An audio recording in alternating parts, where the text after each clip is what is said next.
Então, tá gravando e vou começar a apresentar, então, um slide para vocês, tá? Depois que eu abrir a tela, quando vocês estiverem enxergando, se alguém puder falar para mim se tá vendo tudo certinho, se vocês estão enxergando. Vamos lá, tela inteira.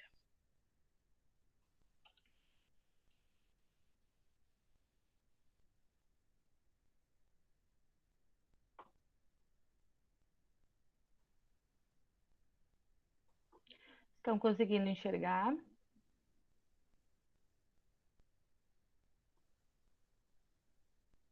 Sim, sim. Pra mim aqui é tranquilo. Eu vou fazer o seguinte. Pessoal, eu vou desligar a minha câmera aqui, tá? Mas eu vou ficar falando com vocês. E se vocês acharem, quiserem perguntar alguma coisa, o meu áudio tá ligado, daí vocês podem perguntar, tá bom? Que eu vou ficar na outra tela, não vou estar vendo vocês, mas eu vou ir falando aqui, aí quando vocês quiserem, se acharem que devem perguntar, é só perguntar, tá? Que eu tô escutando.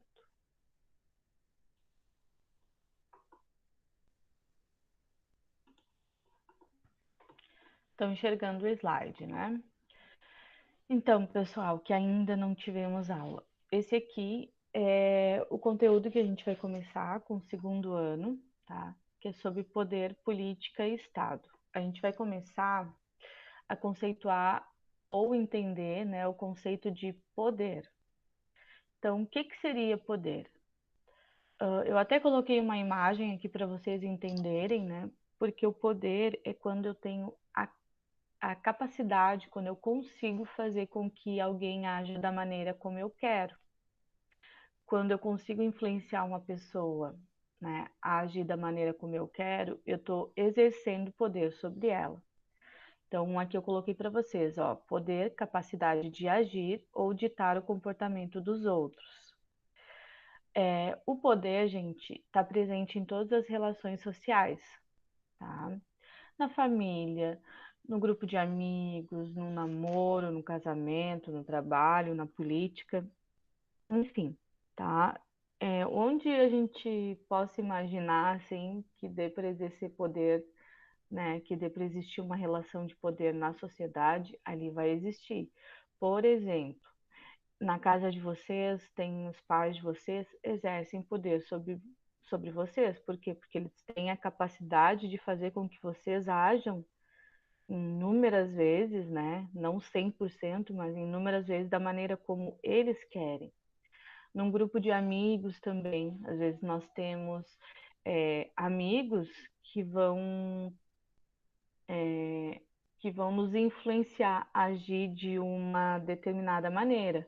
Às vezes vai ter amigo que vai, né, te influenciar para uma coisa boa e outro para uma coisa ruim, mas enfim, ele consegue fazer com que tu faça, né, a vontade dele, então tá exercendo poder. Um namoro também, um casamento, geralmente tem um que exerce mais poder. Sabemos que são as mulheres. Não, tô brincando. Então, assim, no namoro também, sempre vai ter alguém que exerce mais poder, né, sobre o outro. Não vamos usar, talvez, essa palavra poder, mas é mais influente na relação, né? No trabalho, no governo. Lembrando assim, ó, pessoal, quando eu falo em poder ou influência, nem sempre é algo negativo, tá? Existem, como eu vou dizer assim, as influências boas, né? Alguém que é influente, mas é mais voltado para como se fosse um líder, tá? Que nem outro exemplo que eu poderia dar é na turma. Geralmente vocês escolhem um líder, né? Porque vocês acreditam, enfim, que essa pessoa tem os requisitos que vocês acham necessários, assim, mas geralmente é uma pessoa que tem a capacidade de exercer poder sobre o restante da turma, que tem a capacidade de influenciar as ações de toda a turma, tá? Então, as relações de poder seriam basicamente isso aqui, tá? A gente fala em formas de poder, tá? a gente vai trabalhar com 3 formas de poder que são predominantes. Então, nós temos o poder econômico, que todo mundo sabe ali, né? Diz respeito à grana, dinheiro e tudo que pode comprar, né? Os bens materiais. Temos o poder ideológico. Lembrando aqui que o ideológico, gente, vem de ideologia, vem de ideias. Então, o poder ideológico é quando se manipulam, né, as ideias e informações. Um exemplo, assim, que eu tenho dado na sala de aula são as emissoras de televisão, né, como Record, Globo, SBT, enfim. Quando eles passam ali o jornal e vão dando a notícia, eu, pelo menos, sempre fico me perguntando: será que a notícia é assim mesmo? Será que não tem algum interesse por trás dessa notícia, assim, dessa forma? Né? Porque a gente tem visto, assim, que os interesses, às vezes, ideológicos de determinados grupos, determinadas elites, né? Acabam ganhando força e na questão ali da informação é complicado, né? A gente não pensar se nós estamos sendo manipulados ou não, né? Mesmo quando estamos sendo informados. O poder ideológico daí, tá? Eu coloquei aqui, legislação e repressão policial. Por quê? Porque a legislação é feita pelo nosso poder legislativo, né? Então, o legislativo, seja na esfera federal, estadual ou municipal, tem o poder de elaborar leis, criar leis, votar, né? E uma vez que essas leis são aprovadas, nós precisamos ter alguém para colocar essas leis em ordem, né? Para fazer essas leis serem cumpridas, né? E aí entra a questão da polícia, né? Então, poder político, são só exemplos, tá, gente? Poder político, então, legislação e repressão policial, certo? Vamos lá, seguindo. Quanto à questão da legitimidade, então, a gente vai dizer que um poder, ele pode ser legítimo ou não, tá? Legítimo aqui, gente, quer dizer que um poder ele é legítimo quando existe consentimento por parte dos que obedecem. Ou seja, se eu mando em alguns de vocês, ó, vai lá e busca giz para mim, vai lá e faz tal coisa, e a pessoa vai, né? Eu digo que esse poder é legítimo. Por quê? Porque a pessoa aceitou obedecer, ela quis obedecer. Agora, quando eu peço alguma coisa para a pessoa não quer fazer e eu preciso usar violência, preciso usar força, aí esse poder já não é legítimo, tá? Então, seguimos. Eu coloquei aqui, ó. Quando é que o poder pode ser considerado legítimo? Ele vai ser considerado legítimo com base no convencimento, né? Quando a pessoa é convencida a obedecer, no consentimento, quando ela aceita, ou no uso da força. Mas aí vocês vão dizer assim, mas professora, tu falou que no uso da força não era legítimo, não estou entendendo nada. O uso da força, gente, só é legítimo em apenas 2 casos, segundo Max Weber, tá? Que é aquele autor conhecido já de vocês. Eu só posso usar a força de maneira legítima, tá? Se for exercida através do Estado, tá? Pela polícia ou pelas Forças Armadas.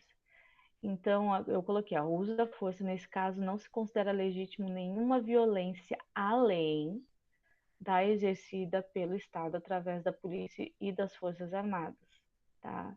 Somente a polícia, então, ou as Forças Armadas, o Exército, enfim, podem usar a violência. Por exemplo, se eu pedir uma coisa para alguém e a pessoa não fizer, tá?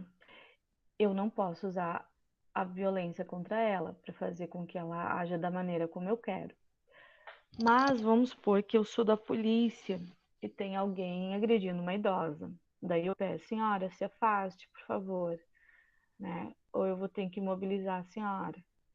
E aí a pessoa não dá bola. E eu sou da polícia, né? Aí daqui a pouquinho eu e os meus, né, companheiros policiais, a gente vai ter que usar a força para imobilizar essa pessoa que está sendo violenta com a idosa. Então vejam que nesses casos, né, nesse caso eu digo que a violência é legítima, a força é legítima, por quê? Porque eu precisei usar a violência para impor a ordem, porque era algo que estava na lei, era algo que o Estado dizia que eu posso fazer. Agora eu, professora Carol, resolvo dar um piti na sala de aula e bater num aluno que não foi buscar giz para mim, o que vai acontecer? Eu vou ser presa, vou perder meu emprego, vou ser processada. Por quê? Porque não posso, né? Não é considerada legítima, tá? Quando um poder é considerado legítimo, a gente chama ele de dominação, tá? Então, Max Weber, ele fala em três tipos puros de dominação que são considerados legítimos. Nós temos a dominação racional legal, a dominação tradicional e a dominação carismática. A dominação racional legal, o próprio nome já está dizendo, né? Ela parte de escolhas racionais. Então, quando eu faço uma espécie de um cálculo e através de escolhas racionais, né, é, eu aceito obedecer, ou enfim, né? Por exemplo, quando eu pago os meus impostos em troca de educação, vejam que eu fiz um cálculo, né, a partir de escolhas racionais. Bom, se eu pagar o meu imposto, né, quer dizer que eu vou ter saúde, educação, etc., de volta, né, para mim. Como se nós tivéssemos escolha, né, em pagar impostos, tá, gente? Mas seria basicamente isso. A dominação tradicional é sustentada pelos costumes e pela tradição.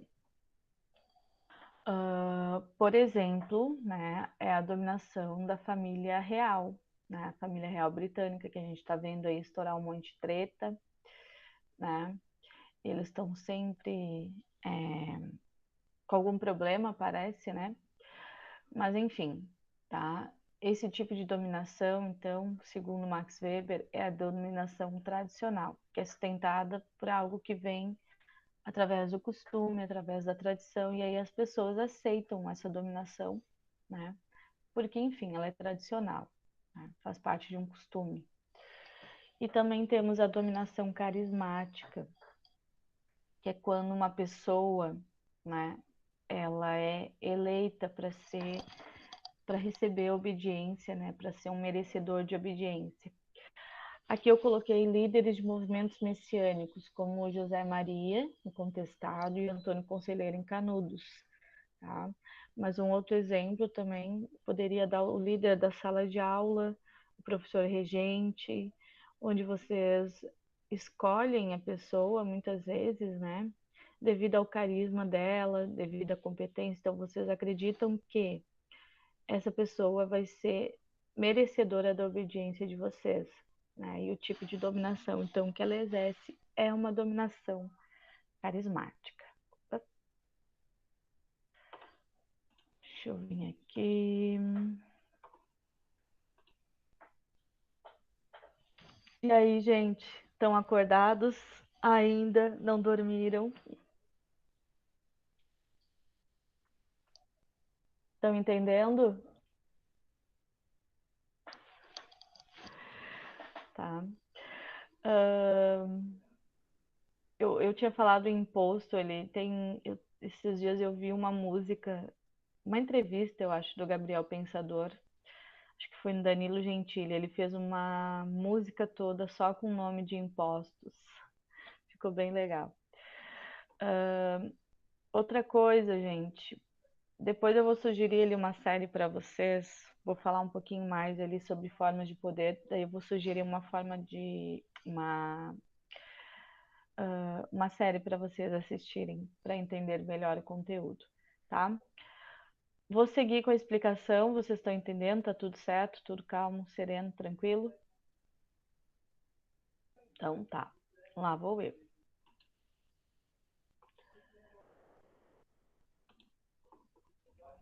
Então, agora nós vamos falar sobre política. Oba, chegou a hora então do povo bater boca, né? Garanto que foi isso que vocês pensaram. Ah, meu Deus, já vai começar.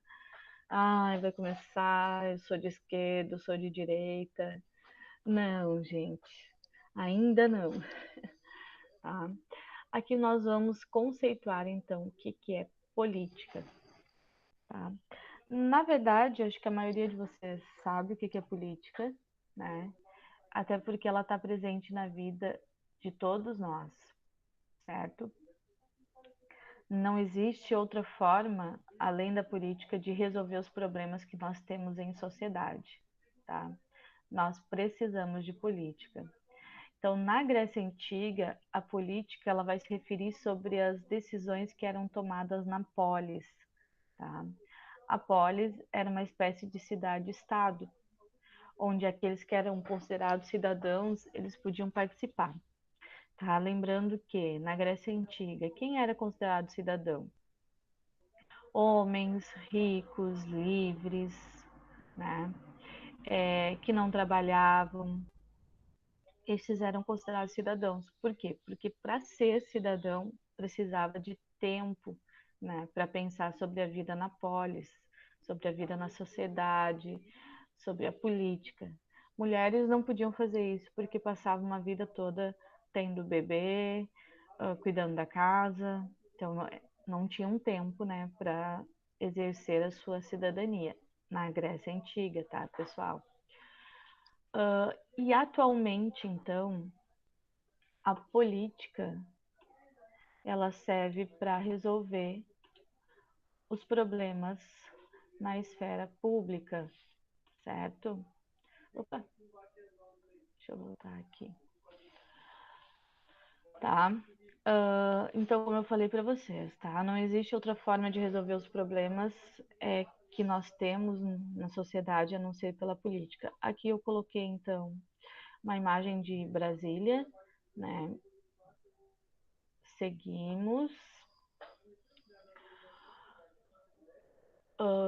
Definições de Estado, então. Eu trouxe, pessoal, duas definições de Estado. Uma do Max Weber, que a gente já viu ali, onde diz que o Estado se define pelo monopólio da violência legítima exercida através da polícia e das Forças Armadas. Mesmo conceito ali que eu tinha lido para vocês antes, tá? Esse conceito, então, ele elaborou Max Weber em 1920. O Norberto Bobbio, que é um autor, né, se eu não me engano, ele até faleceu em 2004, diz o seguinte: o Estado se define como uma organização social complexa, marcada pela centralização do poder, fundamentada na territorialidade da obrigação política e na progressiva impessoalidade do comando político. Meu Deus, não entendemos nada, né? Bom, se vocês, se nós estivéssemos na sala de aula, eu ia até fazer um desenho para vocês entenderem, tá? Então, imaginem o território brasileiro, tá? Pense lá no mapa território brasileiro. Então, até onde vai a fronteira do território brasileiro é onde existe poder por parte de alguém. Vamos imaginar aqui, tá? Que o poder parte todo ali de Brasília, tá? Então, ali nós teríamos, vamos dizer, a centralização do poder, né? O que pode, o que não pode, então, vale para os quatro cantos do país até onde vai o território, até onde vai a fronteira, tá? A obrigação do político também, o poder dele vale somente dentro desse território. Passou para outro país, já não vale nada. Então, a obrigação política, então, ela está fundamentada na territorialidade e na progressiva impessoalidade do comando político.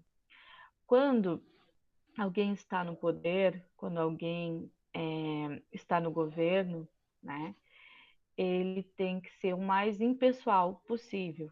Isso quer dizer que ele entrou no poder, ele deixa de ser, né, pai do fulano, amigo do ciclano, e passa a ser o governante de alguém. Então, ele não deve comandar, né, o país, o estado ou o município para a família, para os amigos, para os grupos que apoiam. Tem que ser para todo mundo. Mesma coisa, né? Eu não posso, tipo, eu sou do governo e vou facilitar a vida para fulaninha porque ela é minha amiga, né? Não. Nossa, tem pessoal aqui do lado fazendo barulho. Vamos lá. Seguindo, eu trouxe outras definições de Estado. Então, o Estado aparece como uma instituição neutra que promove o bem comum e também media conflitos, tá? Há autores que falam que o Estado seria isso. Há autores que falam que o Estado é uma espécie de guarda que garante os direitos naturais, tá? Direitos naturais são aqueles que nascem com a gente, né? Que é como a vida e a liberdade, ou então, numa visão um pouco mais marxista, nós temos autores que dizem que o Estado ele é um instrumento de dominação de uma classe pela outra, tá? O Estado, então, seria, né, para fazer com que a classe dominante ela faça com que a classe que não é dominante ou não está no poder exerça, faça o que ela quer, né? Vejam que então aqui já entram as questões de poder também, né, relacionadas ao Estado. Pessoal, então agora a gente vai entrar na questão no que nós vamos chamar de formas e sistemas de governo, tá? Então, eu vou falar primeiro, vou explicar para vocês o que são formas de governo, tá? E depois sistemas de governo. Depois eu tenho um vídeo aqui que eu quero mostrar para vocês, tá? Mas antes eu vou explicar isso aqui então, para vocês entenderem, certo? Então, forma de governo. Gente, forma de governo, a gente diz que é a maneira como se dá a relação entre governantes e governados. Ou seja, dependendo da relação de, de quem está no poder, de quem não está, a gente vai classificar a forma de governo, certo? O governo é aquele que administra o Estado. Então, aqui no Brasil, no caso, de 4 em 4 anos, muda o governo, muda o administrador do Estado, né? A gente fala de 4 em 4 anos porque pode ter eleição, mas pode ser que a pessoa fique 8 anos, né? Se a pessoa for reeleita, tá? Bom, o Aristóteles, gente, ele propôs as seguintes formas de governo: monarquia, governo de um só; aristocracia, governo de poucos ou dos melhores; e democracia, governos de muitos, tá? Essa seria a classificação proposta pelo Aristóteles. E o Maquiavel, ele propôs a seguinte classificação, né, quanto à forma de governo, que poderia ser o principado, onde o poder é hereditário. Aqui a gente pode dizer que é muito parecido com a monarquia, né? E a república, quando o governo é eleito pelos cidadãos. Então, só para esclarecer, hoje nós já tivemos aqui no Brasil uma monarquia até 1889 e hoje nós temos uma república, tá? Uma república democrática, certo? Bom, seguimos. Veja também, a monarquia admite formas absolutistas e constitucionais. Quer dizer que a monarquia pode ser absoluta quando o rei, né, ele está acima de tudo e de todos, inclusive da lei, da própria Constituição, ou a monarquia constitucional, tá? Quando a monarquia, o rei ou a rainha não estão acima da Constituição, que é o caso da rainha da Inglaterra, né? Rainha Elizabeth. Ela é soberana, mas ela não está acima da Constituição do país dela, tá? Eu tinha falado para vocês, tá? Uma boa série para vocês assistirem. Deixa eu ver aqui. Se é que já não assistiram. Deixa eu ver.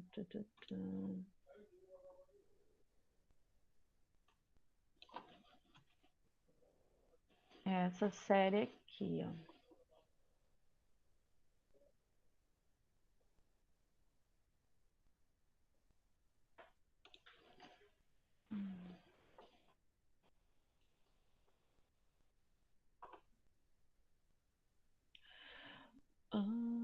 Deixa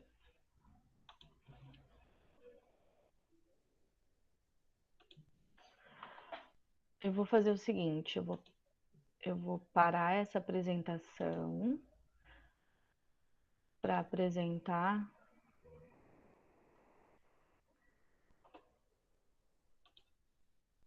essa aqui para vocês.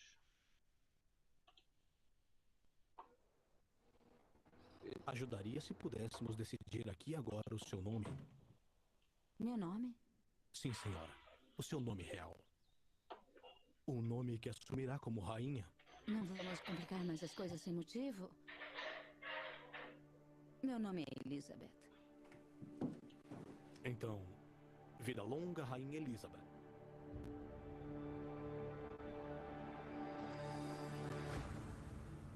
Você não fica cansado disso?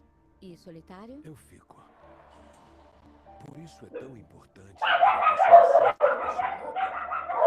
Você entende? Os títulos não são o trabalho. Ela é o trabalho. Amá-la. Protegê-la, ok? Ela é a essência do seu dever. Temos uma nova soberana, jovem e mulher. Eu a acompanho daqui. Não, senhor. Se não se importa, a coroa em primeiro lugar. Eu acho que eu preferia ter crescido longe dos holofotes, longe das fofocas e da visibilidade. Seja firme, você é quem dá as regras. Eu sei que ele é Winston Churchill e tudo isso, mas lembre-se quem você é. Você é a rainha da Inglaterra. Esta nova era elisabetana chega no momento em que a humanidade se posiciona à beira da catástrofe. Você é minha esposa ou minha rainha? Eu sou as duas e um homem forte seria capaz de ajoelhar para Não as vou me duas. ajoelhar para minha Sua esposa. esposa não está Mas pedindo minha isso. rainha me ordena. Sim. Eu peço para abrir uma exceção para mim. Não. Que tipo de casamento é esse? Que tipo de família? Eu preciso falar com a minha irmã. Agora! Eu sei bem que estou cercada por pessoas que sentem que poderiam fazer meu trabalho melhor. Pessoas fortes, personalidades fortes. Mas para o melhor ou pior, a coroa caiu em minha cabeça. Eu vi 3 grandes rainhas caírem por não conseguirem separar desejos pessoais do dever. Você não pode se permitir cometer erros similares. A coroa deve vencer. Deve vencer sempre.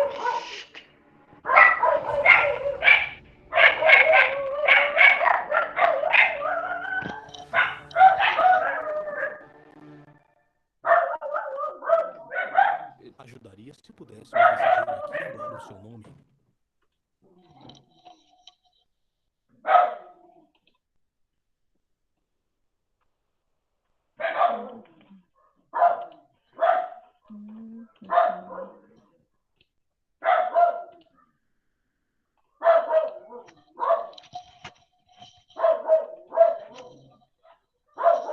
Vocês estão escutando minhas cadelas? Ai, coisa linda. Só um pouquinho, tá, pessoal?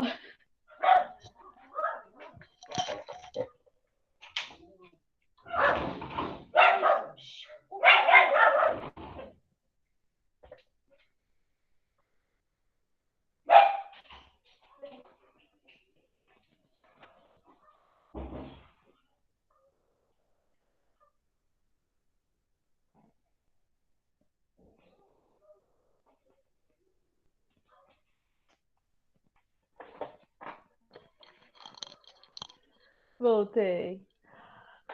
Pessoal, vocês conseguiram escutar o áudio do vídeo?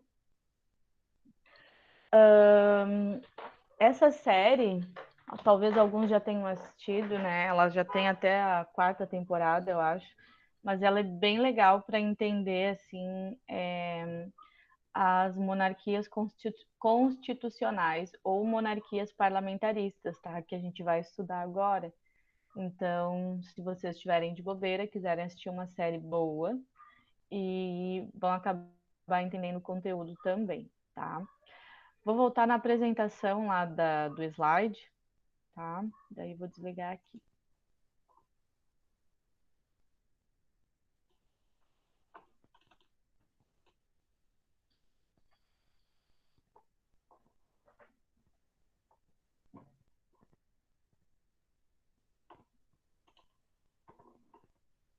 Então, como eu estava falando, tá? A monarquia admite formas absolutistas e constitucionais. No caso ali da rainha, a gente estava vendo, é uma monarquia constitucional, tá? Depois a gente vai voltar um pouquinho mais nisso aqui. A república se opõe à forma monárquica. Por quê? Porque na república a gente escolhe os nossos representantes e na monarquia não, porque o poder é hereditário. A república também rejeita governos aristocráticos ou oligárquicos. O que seriam aristocráticos ou oligárquicos? É quando um pequeno grupo de pessoas, uma elite, se coloca no poder, tá? Aqui a gente poderia usar como um exemplo o período da ditadura militar, onde nós tínhamos uma elite militar que assumiu o poder durante 21 anos aqui no Brasil, né? E a República também realiza eleições periodicamente. Aqui eu coloquei um quadro comparativo, tá? Forma de governo, monarquia ou república. Forma de escolha na monarquia, o governante é membro de uma determinada família, que é a família real, e o poder, a duração do poder, é vitalício, né? O poder passa, então, para o herdeiro. E na república, o governante é eleito pelo povo através do voto e a duração do poder dura o tempo do mandato. Aí tem que ver qual é o tempo de mandato, que pode variar de país para país, tá? Aqui no Brasil, geralmente, são 4 anos, tá? A não ser o cargo de senador, que é de 8. Bom, então agora nós vamos entrar no sistema de governo, certo? Sistema de governo, então, pessoal, deixa eu até vir para cá. Vou ligar a câmera aqui para falar com vocês. Pessoal, na forma de governo, então, a gente viu que a forma de governo ela se dava pela maneira como se dá a relação, né, a maneira de quem está no poder com quem não está, certo? No sistema de governo, então, o que a gente vai analisar?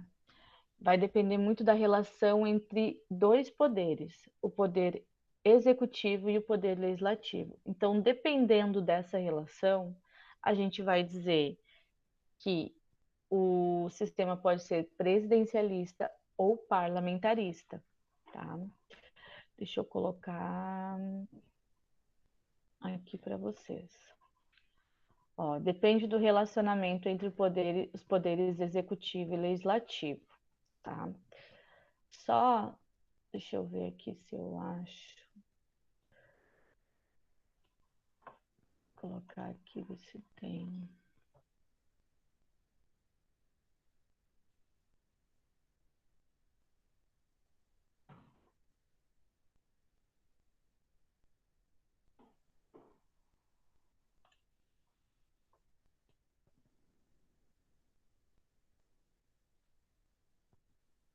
Ó, aqui eu trouxe para vocês, ó, poder legislativo, executivo e judiciário, tá? Então, para vocês entenderem, tá? Os sistemas. Página sem resposta.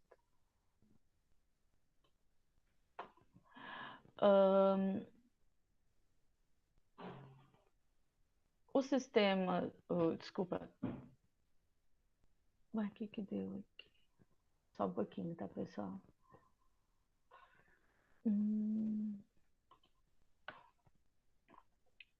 O poder legislativo, então, na esfera federal, seriam os deputados federais, senadores, e o executivo, o presidente. O judiciário não entra na soma aqui para a gente entender o sistema de governo, tá? Então, vai depender da relação entre o poder legislativo e o poder executivo, tá? Então, depende do relacionamento entre deputados federais, senadores e presidente, para a gente ter ali, né, o sistema de governo, certo? Como assim desse relacionamento? Agora vocês já vão entender, tá? Bom, aqui no Brasil, nós temos um sistema presidencialista. Aqui eu coloquei algumas características, tá? Aqui nós temos uma independência entre os poderes ou harmonia, certo? Aqui no Brasil, o poder legislativo e o poder executivo, eles são independentes. Um não precisa do outro, tá? Mas precisa existir uma harmonia, tá? Um bom exemplo para vocês entenderem essa independência, que, por exemplo, no último impeachment, né, o impeachment da presidente Dilma, né, o legislativo foi quem tirou o executivo, né? Então vejam que isso pode acontecer, tá? Claro que o legislativo pode votar leis enfim, elaborar, votar, né, leis e chegar lá no executivo e o executivo vetar ou sancionar.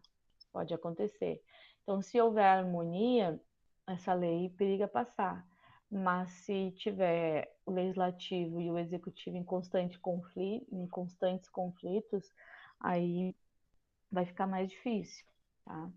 Nós temos também no presidencialismo a chefia monocrática, ou seja, ela é centrada na figura de uma única pessoa, que é o presidente. Os mandatos, eles são por prazo determinado, né? Então, por exemplo, o presidente se elege, ele fica 4 anos, podendo ser reeleito mais 4, aqui no Brasil. A responsabilidade do governo é perante o povo, por quê? Porque é o povo que escolhe o presidente. Aqui no Brasil, nós temos eleição para presidente, para deputados estaduais, federais, senadores, né?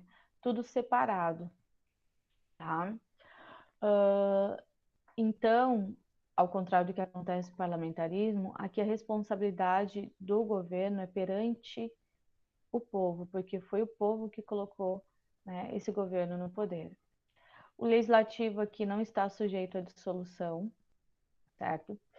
Isso quer dizer que para um deputado perder o mandato, um senador, o que vai acontecer? Para isso acontecer, eles precisam ser votados entre eles mesmos, né? Eles não são julgados pela justiça normal, porque eles têm o tal do foro privilegiado, tá? Então, para uma pessoa perder o mandato, ele teria que ser julgado no próprio Congresso, tá? Pelos colegas. Por isso que é tão difícil aqui no Brasil os nossos políticos perderem o mandato, tá? Existe uma série de protocolos, enfim, aí precisa lá, se ele fez alguma coisa fora do que se espera de um político, aí tem, se eu não me engano, a quebra do decoro parlamentar, daí eles votam, aquela coisa toda, mas eles não abrem muito precedentes, até porque se a moda pega, né, muita gente vai perder o mandato. E aqui no presidencialismo, existe uma acumulação das funções executivas, tá? No caso do presidente, ele acumula as funções de chefe de Estado e chefe de governo, tá? Já no parlamentarismo, vamos imaginar que se o Brasil fosse parlamentarista, como é que seria? Como é que iria acontecer? Os poderes, eles seriam interdependentes, ou seja, né, o poder executivo e o poder legislativo precisariam um do outro. Como assim? Só para vocês entenderem. Aqui no parlamentarismo, gente, nós votamos nos deputados, tá? Deputados e senadores, né? Se fosse aqui no Brasil. Nós votaríamos para eleger o legislativo. Então, a gente vai lá na eleição, né? E escolhe deputados e senadores. Aí vamos imaginar que nós temos só 2 partidos aqui no Brasil, tá? O partido A e o partido B. O partido A fez 70% dos votos, né? E o partido B fez 30%. Então, essa vai ser a configuração do Congresso, certo? O partido A, que fez 70%, eles têm a maioria parlamentar. Então, eles vão escolher uma pessoa que vai ser o primeiro-ministro, que equivale ao presidente que nós temos aqui. Então, vocês já devem ter visto, né, quando fala as notícias, o primeiro-ministro, a primeira-ministra da Alemanha, o primeiro-ministro da Inglaterra, né? Então, eles são primeiro-ministros, eles não foram eleitos diretamente pelo povo, tá? O povo foi lá, votou no legislativo e a maioria parlamentar legislativa lançou um nome, tá? É assim que funciona. Então, geralmente a chefia é dual. Nos países parlamentaristas onde tem uma monarquia, o chefe de Estado é o monarca e o chefe de governo é o primeiro-ministro.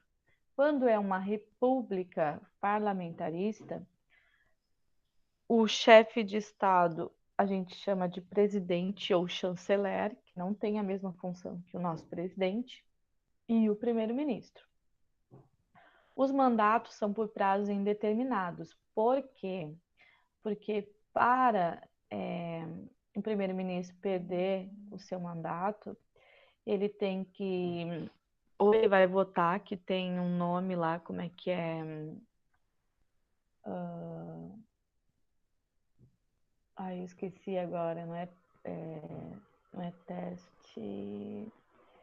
Tem um nome, né, que pode para acontecer para tirar o primeiro-ministro, tá? O que é bem difícil, até porque, como ele tem a maioria parlamentar, vai ser bem difícil tirarem ele, mas sabe como é política, né? E também o parlamento ele pode ser dissolvido. Isso não ocorre aqui no Brasil, tá? Quando o parlamento é dissolvido, daí se convocam novas eleições e se vota de novo para se eleger uma nova configuração do legislativo, tá? A responsabilidade do governo é perante o parlamento. Por quê? Porque quem colocou esse governo, quem colocou o primeiro-ministro ali no poder, não foram as pessoas, não foi a população, foi o próprio parlamento, lembram? Foi a maioria parlamentar. Então, a responsabilidade do governo, do primeiro-ministro, é perante o parlamento, porque ele nasceu dali, tá? E também existe um deslocamento da parcela da função executiva para o parlamento, porque um nasce do outro. Pessoal, deixa eu aqui falar uma coisa para vocês.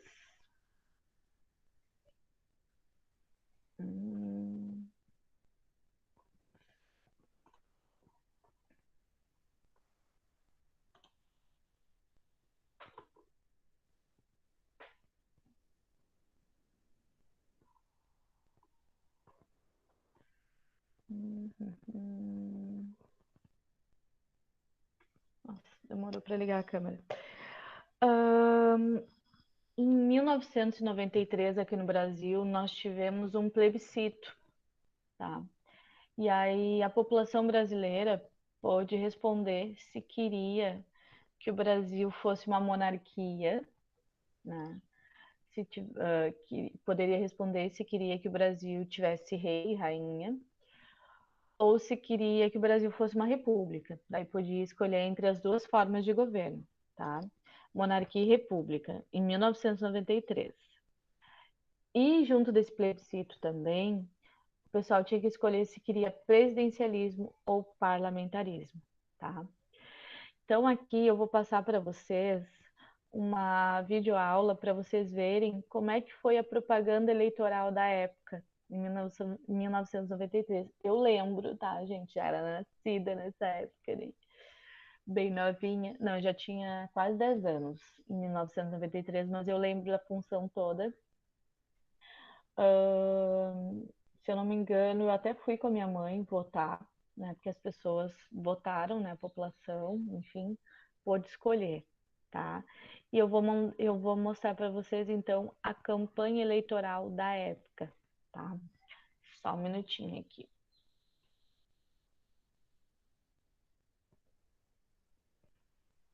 Nossa, meu computador tá mega lento.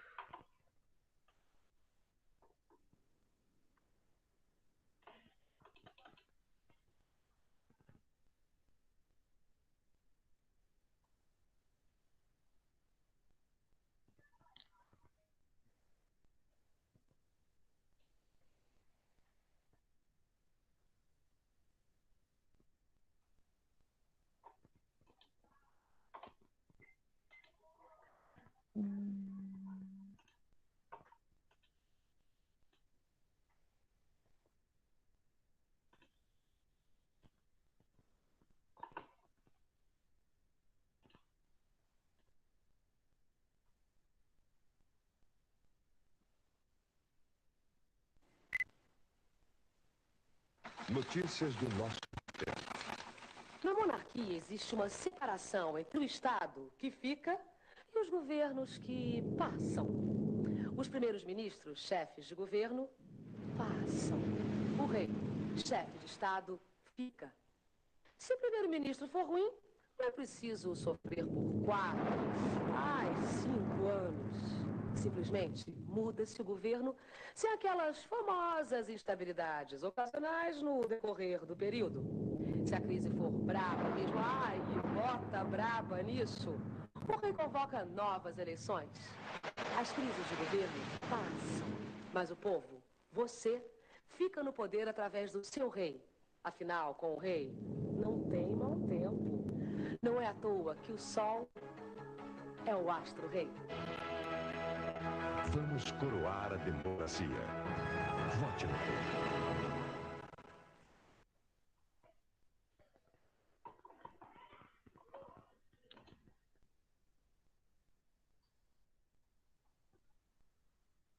Do plebiscito sobre a forma e o sistema de governo, de acordo com a Lei número 8.624, de 4 de fevereiro de 1993.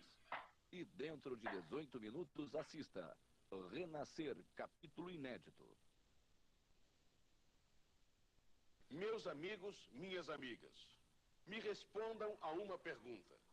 Existe vontade maior no coração do povo brasileiro do que a de ver nosso país crescer e se desenvolver? Certamente que não. Porque o país crescendo e se desenvolvendo, o povo cresce e se desenvolve junto. É verdade que a crise profunda que o Brasil atravessa tem se agravado nos últimos anos. Mas será que nós temos que nos conformar com esta situação? Não, meus amigos. Apesar da crise, ainda temos o parque industrial mais poderoso e diversificado entre os países em desenvolvimento.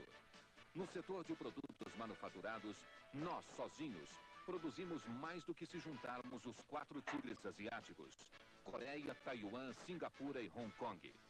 Nós temos a maior floresta tropical do mundo, o maior potencial hidrelétrico do planeta, grandes reservas de minério, uma agroindústria da melhor qualidade. O Brasil perdeu alguns anos, mas não é um caso perdido. Então o povo brasileiro está cansado, esse povo está sofrido. Se ele encontrar um governante que vai fazer alguma coisa de bom, que ele vai acreditar, pode estar certo que vai ser o maior país do mundo. Infelizmente, durante muito tempo, o Brasil não pertenceu aos brasileiros. Durante a ditadura, nós, o povo, ficamos de fora das decisões. Agora temos nas mãos o poder de decidir os destinos do país. Reconquistamos o direito de escolher o presidente, de participar, tendo como arma o voto livre e direto. é votando, participando, que todos nós juntos vamos conduzir o Brasil para o destino de progresso. Os estudos técnicos demonstram que nos últimos anos em nosso país, se nós não tivéssemos tido estagnação, paralisação, incompetência, a nossa produção seria o dobro do que é. Imaginem vocês, o nosso produto interno bruto seria o dobro. Ao invés de nós estarmos exportando quase 40 bilhões de dólares por ano, estaríamos exportando quase 100 bilhões de dólares por ano. E os salários seriam o dobro, enquanto os preços dos produtos seriam menores porque nós estaríamos num processo de produção. Imaginem o preço que o povo brasileiro está pagando pela incompetência e pela falta de um projeto de desenvolvimento. Por isso que o grande desafio do povo brasileiro é o desenvolvimento do Brasil. Um desenvolvimento com equilíbrio social, onde haja menos ricos, menos pobres. Desenvolvimento em que este país vá para frente. Nós somos um país extraordinário, uma geografia magnífica, um povo magnífico, trabalhador, honesto, provindo de tantas raças, em condições de construir um futuro melhor. E essa construção, esse grande processo de desenvolvimento está vinculado com a República e com o presidencialismo. Por isso que no dia 21 é fundamental a reflexão do povo brasileiro em torno dessas questões. Ao votar a República e o presidencialismo, nós estaremos tendo uma opção pelo grande desenvolvimento deste país, que interessa ao nosso futuro e ao futuro dos nossos filhos. Meus amigos, todas as mudanças de que o Brasil precisa só poderão dar certo se forem feitas com a participação de todos os brasileiros. Por isso, é muito importante que na próxima quarta-feira, dia 21 de abril, cada um de nós defenda com o seu voto o nosso direito de continuar participando. Diretas sempre, votando na República e no presidencialismo. Vote nos dois. Aqui deste lado, República é 2. E deste outro lado, o 2 é presidencialismo. Vote nos dois. República e presidencialismo. Para que você possa votar sempre. Termina aqui o programa de Vota Sempre da Frente Republicana Presidencialista.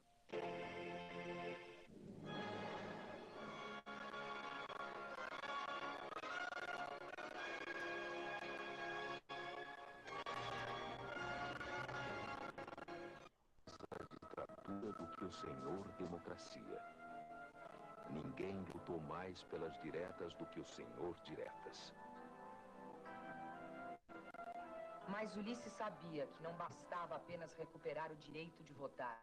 Era preciso também mudar o sistema de governo para poder efetivamente melhorar o país e a vida do povo. Ele foi um dos primeiros a levantar a bandeira do parlamentarismo. O único meio para o Brasil, finalmente, desviar do abismo e encontrar o seu verdadeiro caminho. Parlamentarismo já. Esta foi a última luta de Ulisses Guimarães. E a única que ele não levou até o fim. Hoje ele descansa na imensidão do mar. Mas a imensidão de Ulisses Guimarães vai continuar viva na memória de cada um de nós e no coração de cada brasileiro.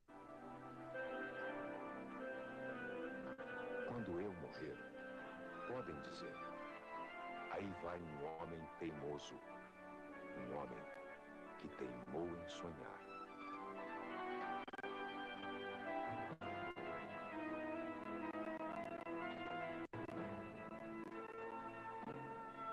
Não há coisa mais bonita do que um homem que acredita nos seus próprios sonhos. Sabe, não consigo pensar em Ulisses como uma pessoa que se foi. Nem mesmo com tristeza.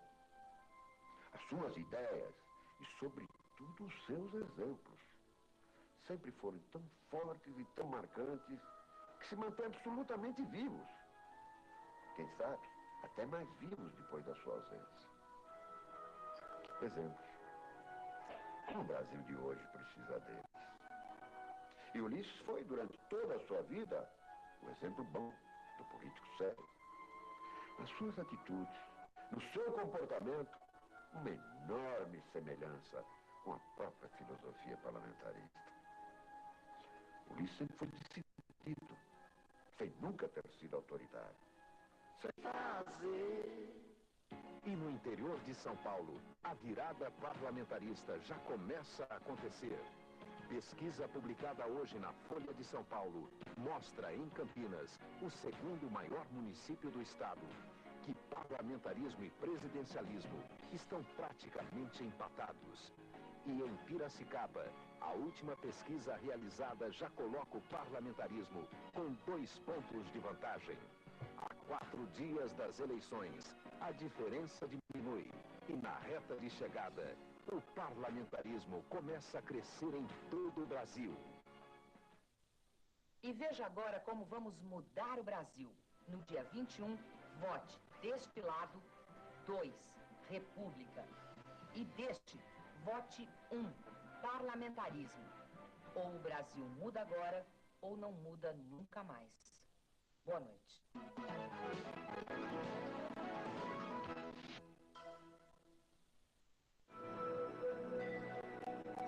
Pena que vai ficar igualzinho ao que é hoje. Não tem impeachment para deputado federal, são 4 anos de mandato, vai ficar levando a vida mansa que você tanto repudia. E depois, pessoal, que história é essa de voto rebelde na situação? O presidencialismo é situação, voto rebelde é na monarquia. Se você quer mudar radicalmente o Congresso que temos hoje, vote na monarquia, que tem impeachment para deputado federal, impeachment para deputado estadual e impeachment até para vereador. Vote monarquia, vote no parlamentarismo monárquico. Vamos relembrar agora algumas diferenças entre a monarquia e a república. Início do regime. Monarquia, aclamação popular. República, golpe militar. Liberdade de imprensa. Monarquia, liberdade absoluta durante o meio século que durou o segundo reinado. República, censuras, proibições e desrespeito à liberdade ao longo de todo o século. Luta contra a escravidão. Monarquia, a família imperial esteve sempre na vanguarda da luta contra os escravocratas. Pedro I escreveu na imprensa contra a escravidão. Pedro II libertou todos os seus escravos. E a princesa Isabel deu ao país a Lei Áurea, símbolo de redenção e igualdade para todos os brasileiros. República. O Partido Republicano, que teve seus direitos amplamente assegurados durante todo o segundo reinado, nunca teve em sua plataforma política a libertação dos escravos. Menor salário. Monarquia. O equivalente a 22 gramas de ouro. República. Nosso vergonhoso salário mínimo, que não vale sequer 5 gramas de ouro. Número de constituições. Monarquia, 1. República, 6. Países que respeitam todos os direitos democráticos e onde a renda por habitante é superior a $10 mil. 70% desses países são monarquias. E apenas 30% são repúblicas. Palavra de príncipe. Todo mundo sabe que os candidatos a presidente são impostos ao eleitor pelos caciques dos partidos. Portanto, essa repetitiva e enganosa campanha sobre o direito do voto é, no mínimo, cínica. Já a proposta da monarquia parlamentarista é clara. Voto distrital misto e representação proporcional dos deputados por Estado, o que permite efetivo controle da sociedade sobre a política. Banco Central Autônomo, que garante a estabilidade da moeda, reduzindo a inflação. E o poder moderador do rei, que é como uma válvula de escape, que impede que as pressões das crises políticas façam explodir a caldeira. É isto que tem acontecido no Brasil durante toda a República. Por isto tudo, na próxima quarta-feira, 21 de abril, vamos mudar o Brasil. Vote monarquia.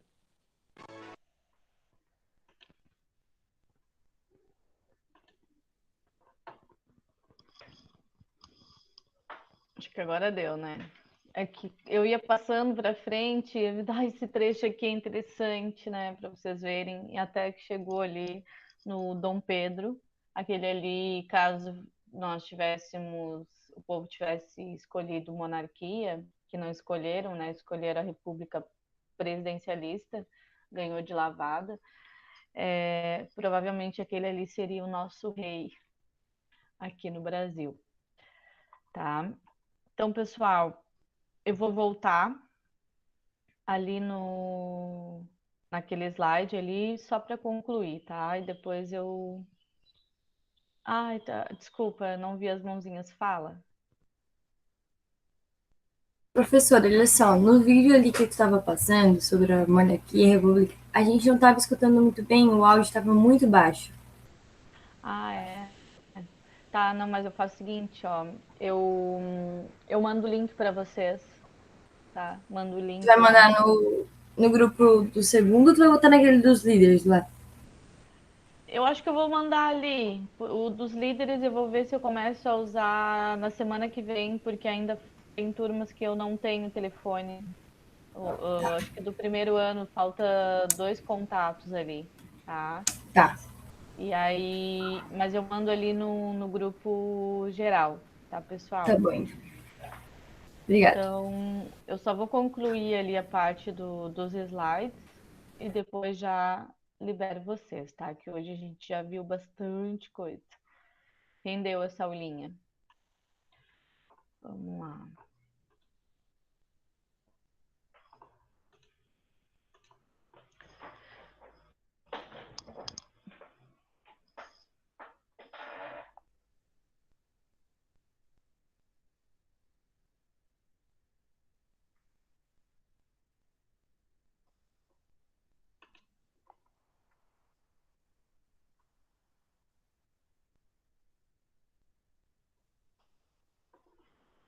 Que a Júlia nem vai dizer nada?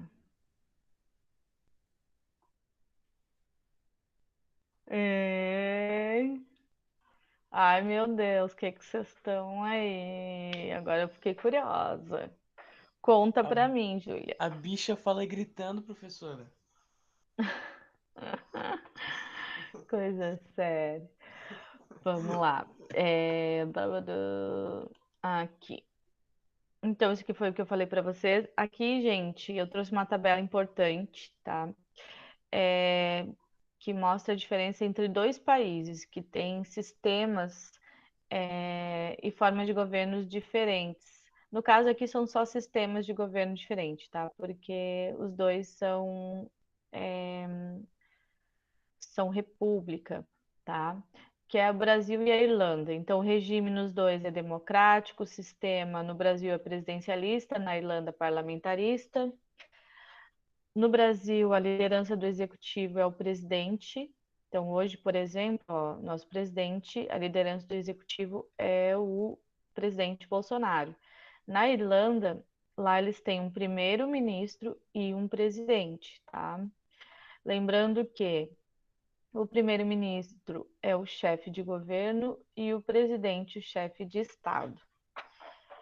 Eleição presidencial no Brasil e na Irlanda pelo voto popular direto. O início do novo mandato no Brasil, quando uma pessoa é eleita, o mandato dela começa em janeiro e na Irlanda em novembro. No Brasil, nós temos o voto obrigatório, na Irlanda, não. O tipo de voto no Brasil é através da urna eletrônica, na Irlanda é através da cédula. Duração do mandato no Brasil é de 4 anos e na Irlanda 7 anos. No Brasil ocorre eleição uma vez com possibilidade de nova candidatura em 4 anos e na Irlanda uma vez com no máximo 14 anos de duração. E o poder legislativo no Brasil são deputados e senadores e na Irlanda o poder legislativo é a Assembleia Geral e senadores, tá? Aqui, ó, eu trouxe uma tabela, tá bem ruim de enxergar, tá? Mas aqui é uma tabela com os países mais democráticos do mundo, tá? O regime de governo que eles têm e o IDH que eles têm, tá? Se vocês olharem aqui dos países mais democráticos do mundo, vocês vão ver que nenhum deles é presidencialista, tá? Inclusive, isso aí foi citado ali naquela campanha, né? do plebiscito de 93.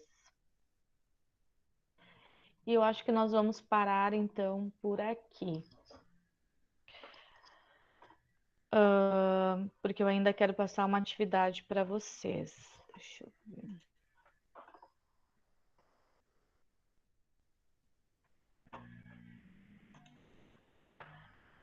Por que eu vou parar por aqui? Porque a maioria das turmas, então, parou ali, tá? Eu não segui o conteúdo e como hoje foi o nosso primeiro encontro, bem dizer, né? Eu acho que a gente já viu bastante coisa, já foi uma aula bem produtiva.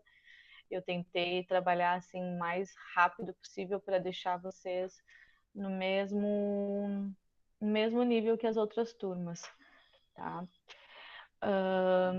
Eu gostaria de saber de vocês se vocês têm alguma dúvida quanto ao conteúdo. Eu vou fazer assim, ó. Tudo isso que eu passei para vocês, eu tenho gravado, eu estou gravando as aulas e estou passando para vocês, tá? Eu vou disponibilizar as videoaulas para aqueles que não estavam presentes hoje, tá? Coloco ali no grupo para vocês quando ver, tá?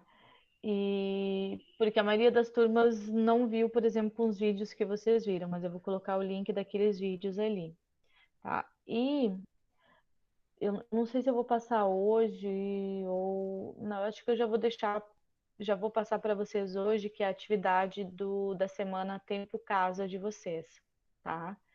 Que é uma atividade ali que vocês vão responder 2 questões sobre tipos de dominação, tá? Vão responder o que é e vão justificar por que vocês acham que é tal tipo de dominação, tá?